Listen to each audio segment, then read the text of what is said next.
Start the recording.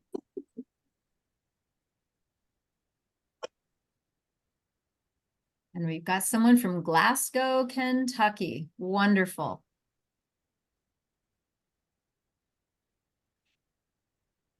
Thank you to our international audience.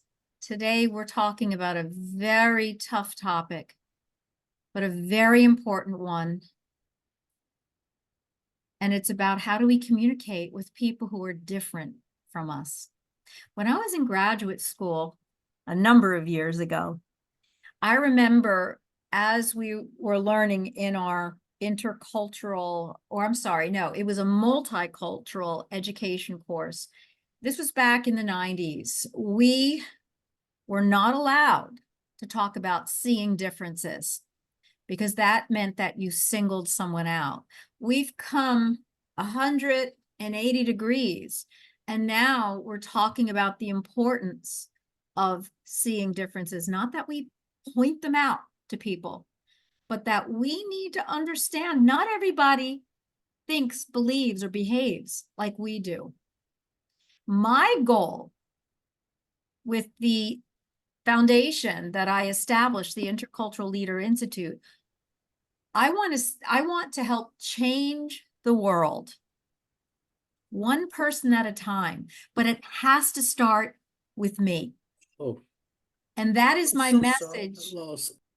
to everyone, is that we can change the world within our own circle of influence, starting with ourselves. More people are jumping in.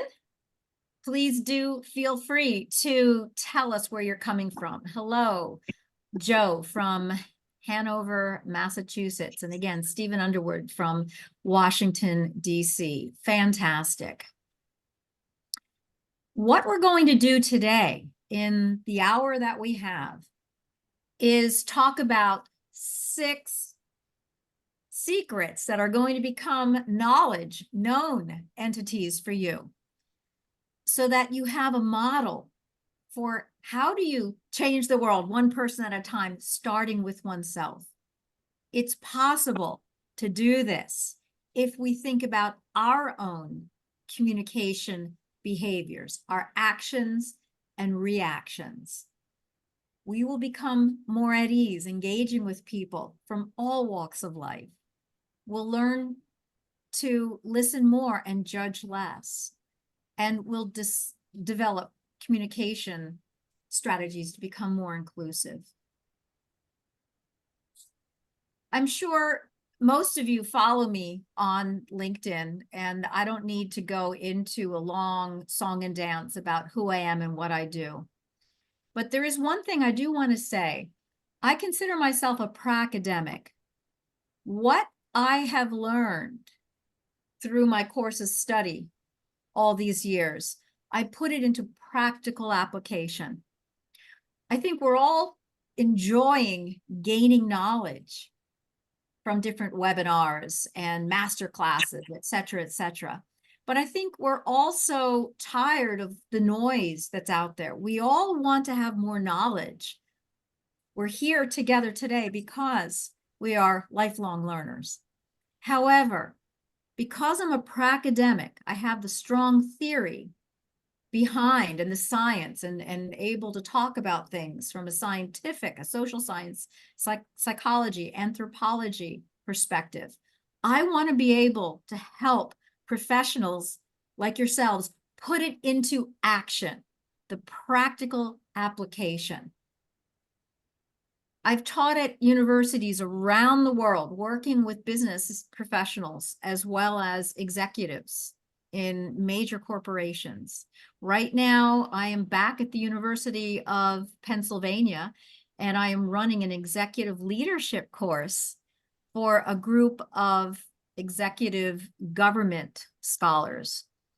They are going to go out into their communities and the world and help effect change in terms of public policy, global policy, and how they work with constituents in their communities. And what I do, I don't do a typical leadership course where we talk about leadership theory, this and that, and what have some of the greats said. What I do, I talk about communication, leadership communication. If you think about leadership or management, you need to have 4 legs to a chair if it's going to be stable. All of leadership and management is built upon 4 things. Anthropology, the study of human nature. Sociology, how do human beings come together and interact in society? Third is psychology, our emotional and cognitive well-being. And the 4th is communication. How do we communicate what we're thinking and feeling and how we are interacting with people around the world? And right now, I'm not able, sorry, I'm getting a little, here we go, a little distracted here. Excuse me. So all these 4 things together make up leadership, make up management. So what we're going to do today in this interactive webinar, we are going to do an exercise. Let me give a little bit more foundation. We're going to talk about dialogue. And these days, we are not dialoguing. We are mentally arguing what we're going to say next. I just met with my amazing executive government group on Monday night. And we're starting to go through this process that I use, and I'll talk more about what I do with the Intercultural Leader Institute and my inclusive leadership course. But as we're starting to learn all these different pieces, people are falling into their default system of jumping in and responding to someone without acknowledging their perspective, without letting go of judgment, without giving the benefit of the doubt. This is what we're going to talk about today. And if you would like to receive a PDF of my presentation, I have a nice infographic that I like to send out as a gift. You can connect with me, email me at e2legia@theinterculturalleader.com, and I'm happy to send you my summary of today's session, okay? And I'll be giving this to you again. So let's jump right in. And feel free at any time, if you would like to ask a question, make a comment, put it in the chat, and at the end, I will respond to it. So when you take a look at this image, these beautiful colors, what is the first thing that pops into your mind? Let's put it in the chat in just a few words.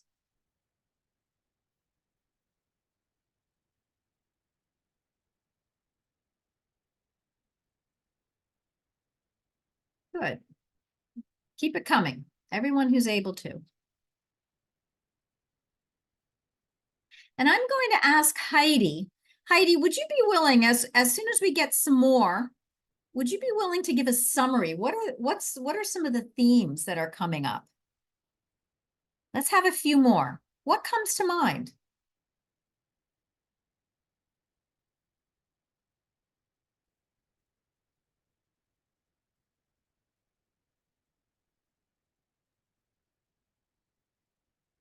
Okay, Heidi, what are you seeing? I see a variety. So, basically the rainbow. To me, that's where it is. It's like, it's all these different colors blending and changing of that. And that's what it kind of, and diversity. So the difference. Thank you. Thank you. Thank you. Thank you. Oh, these are great. I'm looking at everybody's Smoke and color image put on canvas using paint dabs, connectivity, neurocognitive, the rainbow, and a lot of diversity. Thank you, Heidi. All colors are connected. Yeah, blended, nice. Neurocognition, thanks, Stephen. Yeah, multiplicity, happiness, idea integration, spectrum. Love it, love it, love it. When I look at color, something like this, I think of my mother. This actually looks like my dear mom who has passed away. My mom was an artist, and I think of her painting and her palette.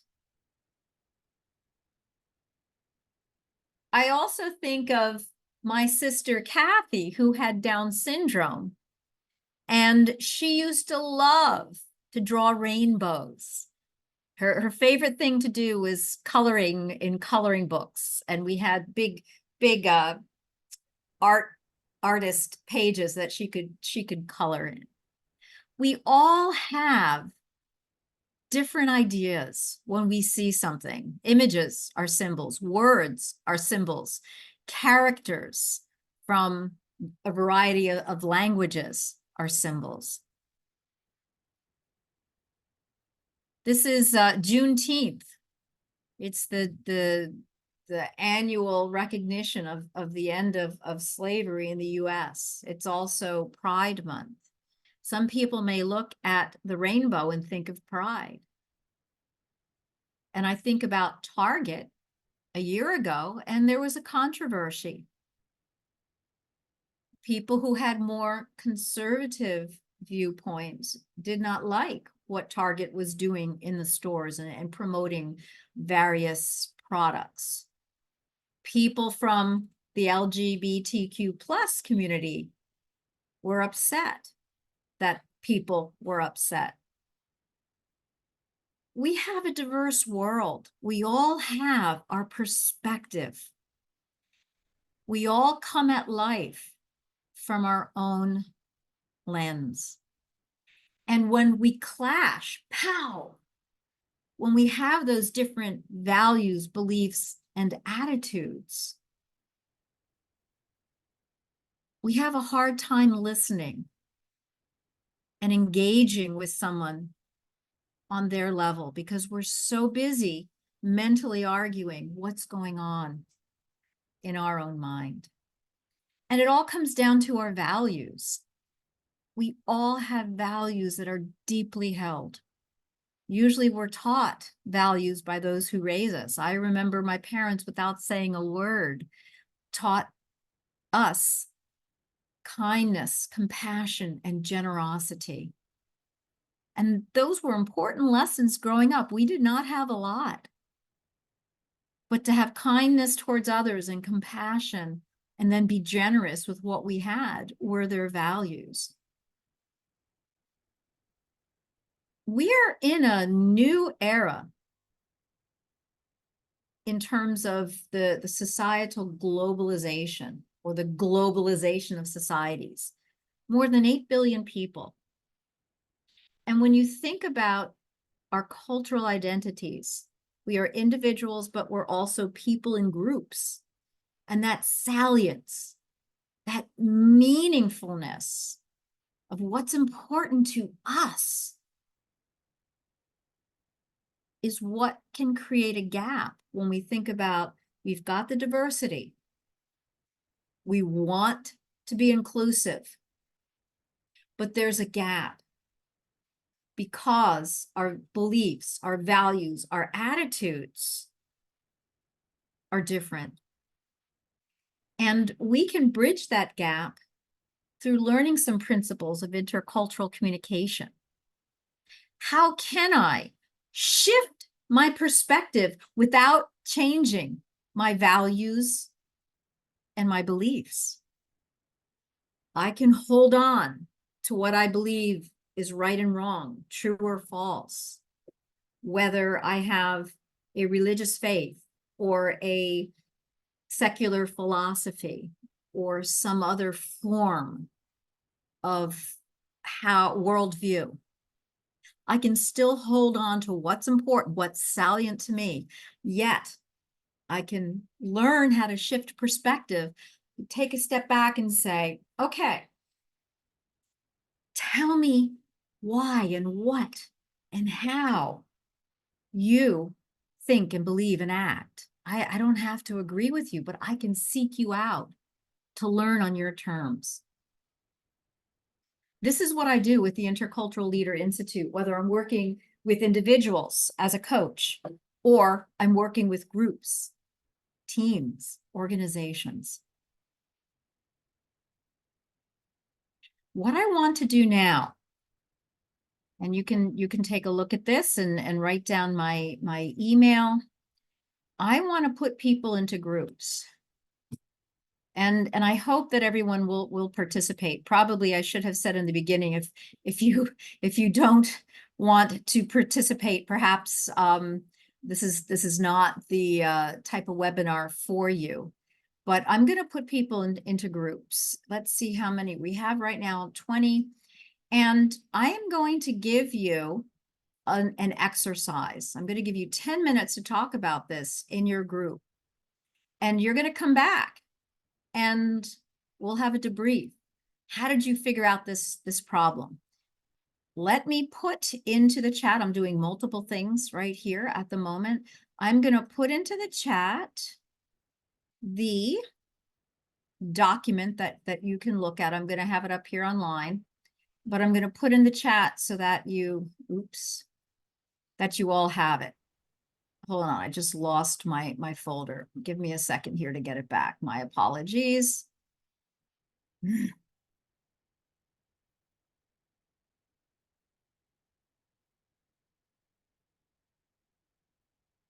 As much as I've used Zoom, it's always, you know, and I have a big screen, it's always a challenge to make everything work. All right. I just want to get this into the chat. All right. So let me put you into Teams. I hope that you will feel comfortable to come off or come on camera, come off mute. This is not going to be recorded. So talk with your colleagues about this. And here's what we're going to talk about.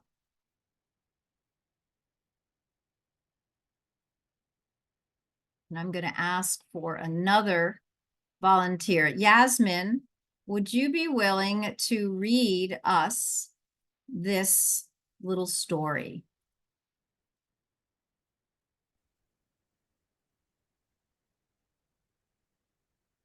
Would you mind reading this? Me? Yes. Is Oh, it okay. Jasmine? It's Jasmine. Jasmine. Sorry. Okay, Okay. no, my apologies. Would you No please? problem. The parable. Rosemary is a young woman about 20 years old. For a long time, she has been engaged to a young man named Hernando, and she is coming from a great distance to meet him for their scheduled wedding. The problem she faces is that between her and her betrothed is a river.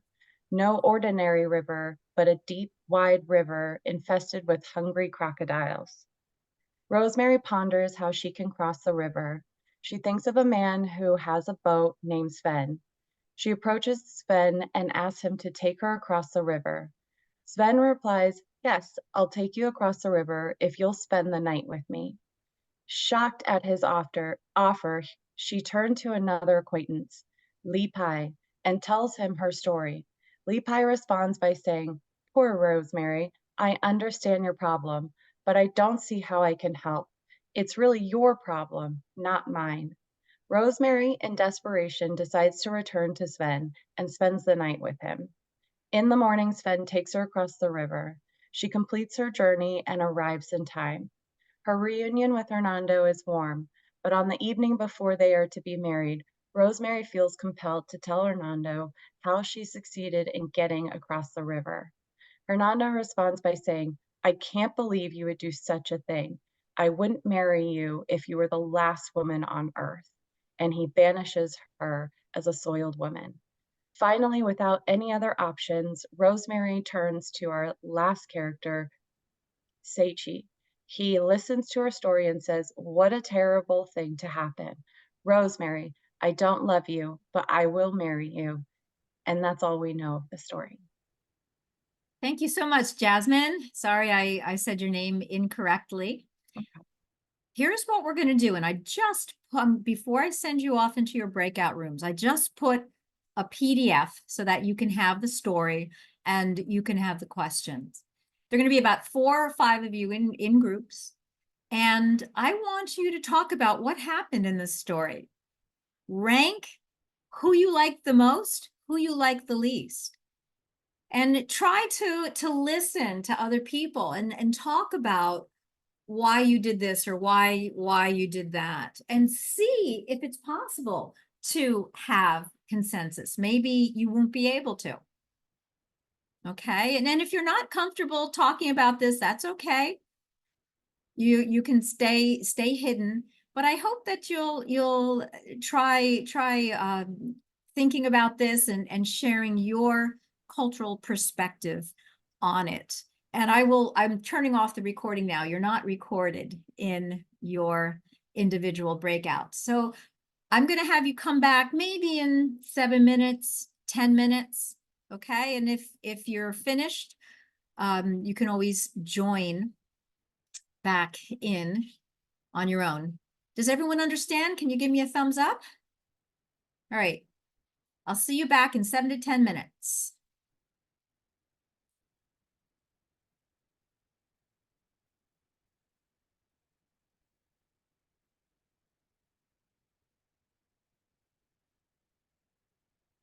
Recording.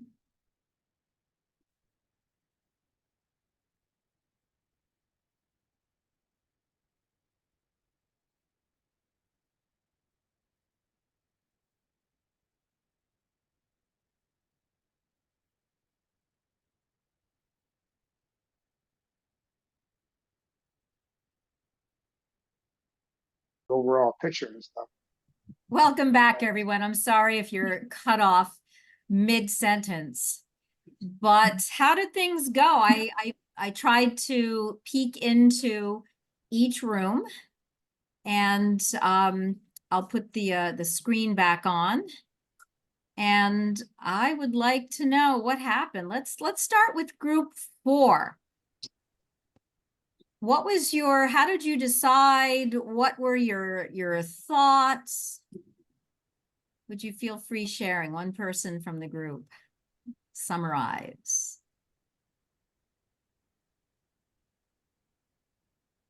I'm sorry, I don't know which group I was in. I'm gonna say the same thing. My apologies. Let's see. Let me see if the groups are still. All right, group 4, Bridget, Heidi, Isaac, Jasmine, and Vanessa.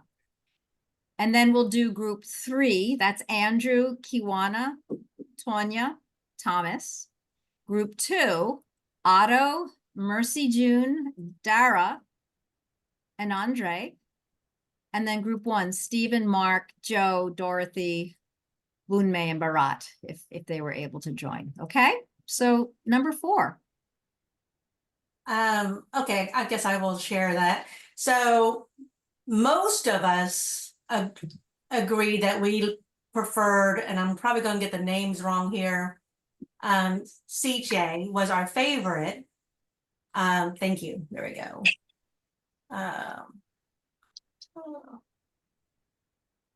Yeah, CJ was our favorite because he understood the impact that would happen on Rosemary for being, if she was outcasted as a soiled woman in the society.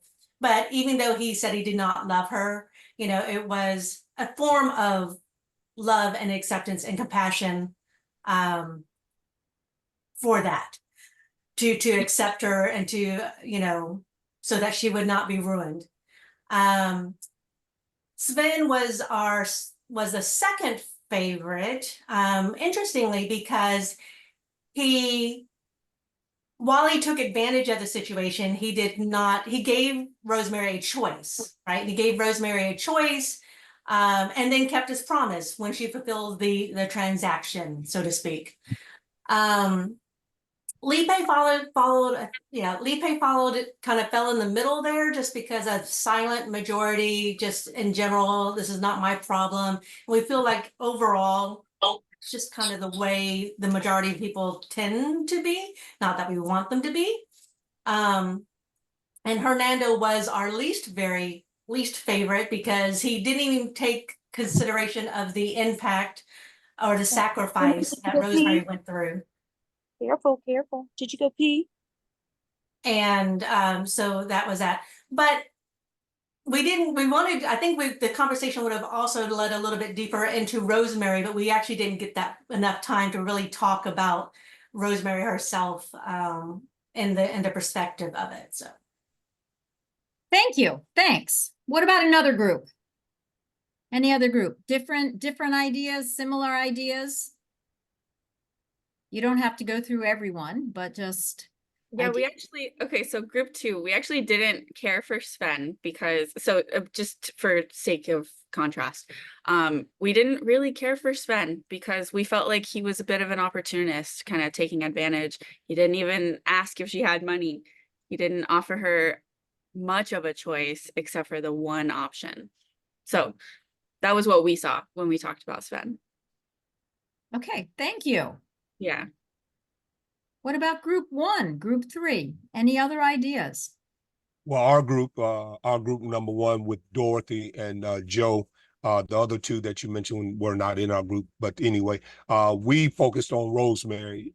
She took in a great deal of consideration to get to her fiance, and our least likely favorite was the fiance because he wasn't compassionate, he wasn't understanding, and what you said earlier in the before leading up to this, that leadership is about understanding, and also it's about active listening as well, and which he didn't do.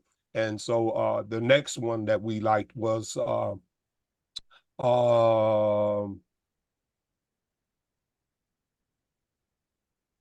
I think it was the gentleman that listened very well to her, and he was very he was very understanding. And so but Rosemary's situation, like Dara said, the gentleman was an opportunist. He took advantage of something that was, how could you put somebody in a compromising situation like that when you know that it's dangerous for her, just as a human being who happens to be a woman, and then call for her to do something like that when and you look at as Joe pointed out to us, you look at the picture, you can see there's very diversification like you're painting in this picture. And so I think we have to take it also in consideration as well, looking at this and listening to the story, what's implicit and also what's explicit in this situation as well. And so that's our story, and we're sticking to it. Okay, good. Quickly, team 3. Yeah, we kind of were similar. So like our favorite was Seichi, least favorite was Sven for the same reasons that everyone else mentioned. And Lee Pai was right in the middle because he just didn't do anything. He didn't want to be involved at all. The other 2 were interesting because while they were both like flawed in their thought processes, like they both ultimately were doing what they thought was the right thing to do. Like Rosemary was doing did what she had to do to get over to her fiance. And Hernando, while he ultimately left Rosemary in a compromising situation, like he believed in purity. That was probably part of his culture. And he did he did that because he thought that was the right thing to do. So they were kind of in the middle there too. Okay, good. This is a rhetorical question, so I'm not asking anyone what your particular values are, but I want you to think quietly just for a second on an individual level, as you were figuring out who these characters were, what were the values that you were defending in your mind when you think about these characters? And here is a question I want to ask you. What does spend the night mean? What are the connotations? Stephen mentioned what's explicit, implicit. What are the connotations of spend the night? Can I say something real quick on that? Yeah, So, Joe, please. it's a fascinating question, and it could be answered in a number of different ways, depending on your culture and who you are and stuff like that. Spend the night could mean that it is safer to cross the river in the daytime. So, don't try to do it at night. And that's looking after Rosemary's issue of wanting to actually get across the may not necessarily want to do it at night, given that you got crocodiles and stuff like that in the water. So that could be one thing. Spend the night could also be from 7 SVEM. But it could be that he was forward thinking to look at if he can get something out of it. He didn't mention that. He just mentioned spend the night. So you don't know if he was saying it because of the safety issue, crossing the river at night with the crocodiles in it. Indicate that he had a second agenda, could have, but it is with the boat there, with the crocodiles and stuff like that. I think he made sound decision to tell her this because of that. Now, that's what it meant to me. He was looking at it from a safety perspective for both Rosemary and everybody else, trying to get across to. I think that was good judgment. Now, today's way of looking at it may be a little bit different, but that's a connotation of the cultures and what media and stuff like that is presented to the question of spend the night. So it's a lot of things there that can make that meaning much, much, much different, in my opinion. Okay. Excellent. Thank you. Yeah. To say the denotative, the dictionary meaning to spend the night. Okay, come. Maybe they're playing cards. Maybe they're chatting. Maybe he's giving her shelter. The connotative is okay. And that's implied because Hernando very upset with her.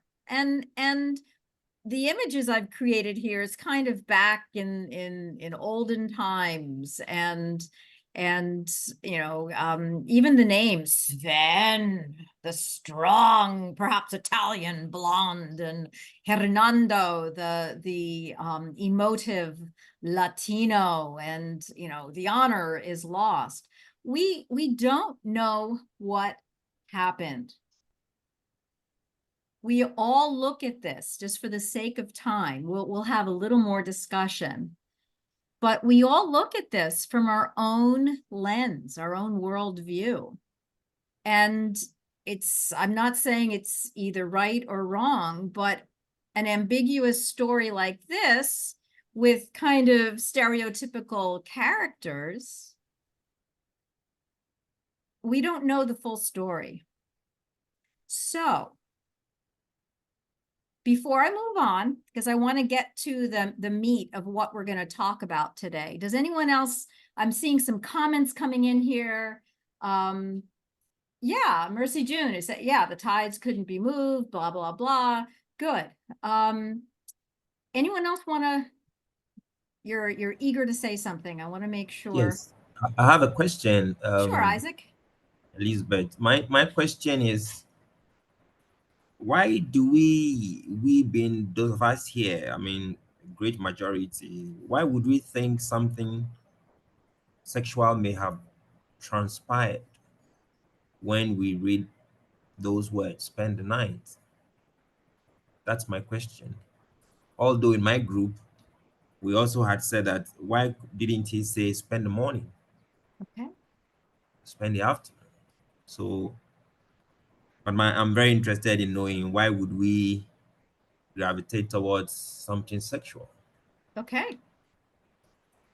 Yeah. Would anyone else like to jump in? Isaac, thank you. I can comment, but I'd like to hear what other people think. If I may, I think it was, I don't know if you wrote the story, Dr. Elizabeth, or whoever, or this is something that you found. I believe that was put in there to get us to think critically and analytically, like I said, to cause us to think implicitly and explicitly of the story. we're taking each character into view, even though we didn't have a full complete story, but to look at it from a critical analytical perspective and taking each character into consideration, but mainly Rosemary, because she's the centrality of the story. But then again, I still stand 10 toes down on the fact that why would someone knowing from the gentleman might not have known Rosemary's culture. And he probably didn't want her to travel several further miles back to her village. Mhm. He probably could have just said, could you, spend the night so you won't have to travel so far. But I think the reason why I'm just going to speak from what I've gathered and what I've come to glean from the Western world to answer Isaac's question. I believe majority of the times from a Western perspective, when we hear the word spend the night, you automatically take in the connotation that some type of sexual exchange could or could not have happened. But I believe that the question of spend the night was there to cause us to think at a deeper implicit and explicit level, to cause us to take in the story more considerately, in view. And so that's my story. I'm sticking to it. Thanks, Stephen. Thanks, Stephen. Thank you. Otito, And just to, I think Otito, Yeah. yeah, and then Mercy June. yeah, I think the implicit was from Hernando's response, right? Like again, I think that's why we went to that point. But Mhm. the explicit is we don't know what she told Hernando. We only know just from his response that maybe something sexual had happened. But yeah, the story doesn't tell us this. We're just extrapolating. Thank you. Thank you. Mercy June. Thank you, Otito. Yeah, thanks, Elizabeth. And I love the discussions that are going on. Just to add on to everyone's contribution is it gives me a picture of how narrowed our mind is and our biases and perceptions are based on what has been programmed, by the society, by the cultures that we thrive in. And we always will conform to our own small and confined thinking without thinking about the bigger picture of seeing things from a broader perspective. Yeah, over and back to you. Excellent. Thank you, Mercy June. And Tanya, you wanted to say something. Yeah, I mean, I tried not to look at it from my own upbringing and those values that were created in me, but rather from each character's framework. And so my comment in the comment section said, regardless of what happened, her fiance's interpretation was that she was, quote, soiled. So at the end of the day, it doesn't really matter what happened in the situation, because sometimes in some cultures, just being alone with a man is considered disrespectful. And so that would be grounds for breaking off the relationship. We don't know. Maybe that man did want to protect her for her safety and just said, come stay with me so you're safe. Nothing happened. But the point is that then that wasn't communicated to her fiance. And so the outcome was that her fiance had a bad reputation of her, regardless of what actually happened. And that's where the disconnect happened. Right. And that's what I would say, is that each of those relationships has to work through the assumptions that they've made. Excellent. Excellent. Thank you. Thank you. Thank you. Thank you. Good. Good, good, good. I don't want to rush us, but I do need to get to, this is a great discussion. I do want to get to the 6 steps, and I will be sending out the PDF later if you email me. We don't know what happened. We all do approach this from our own position, our own worldview. And one of the things that I like, because I lived in Asia for so many years, is understanding the yin and the yang. There's always, it's the Asia-centric viewpoint. It's not just what we do in the West, either or. That in communication terms is called a false dilemma. There's always some yeah and also. If we can get comfortable in knowing that as daylight turns to dusk, turns to evening, and then turns back to dawn, there's always a little bit of lightness and darkness and vice versa. And when we begin to take a step back, looking at the big picture, as someone had said before, then we're able to, regardless of what our values and beliefs and attitudes are, take a step back and be able to look at things from someone else's perspective, try to get rid of all that noise. And you all brought up excellent points. Things were hinted at in the story, from the words Sven said to the words that Hernando said. There were implications. We're all too often quick to respond, quick to act. Now, this is very busy, but I want to break this down. I don't want to keep this up for too long because it'll make your eyes go blurry. But if you would like to get this, please send me an email, etulija@theinterculturalleader.com, and I'm happy to send you what I'm going to talk about very quickly in the few minutes we have left. If we're going to truly dialogue, and dialogue means an exchange. Communication comes from the Latin verb communicare, which means to make common, to share among many. And when we can make something common, understand the definitions on both sides, and make sure that each other is acknowledging, we then can have good communication. So what I will be sending you, and I'm so sorry, anyone who's, we're almost 3 minutes out, anyone who would like me to send this, or anyone who would like to hang back, you're welcome to. But let me, could we, Dr. Jimmy Muithi, could you please turn your,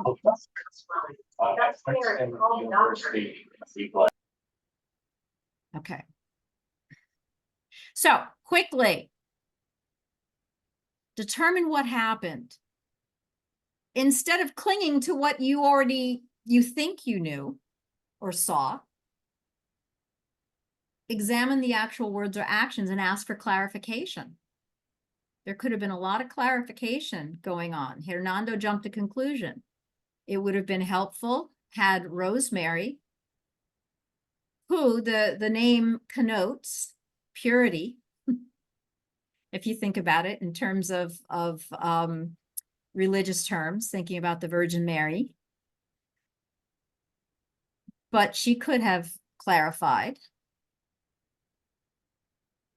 This initiating conversation.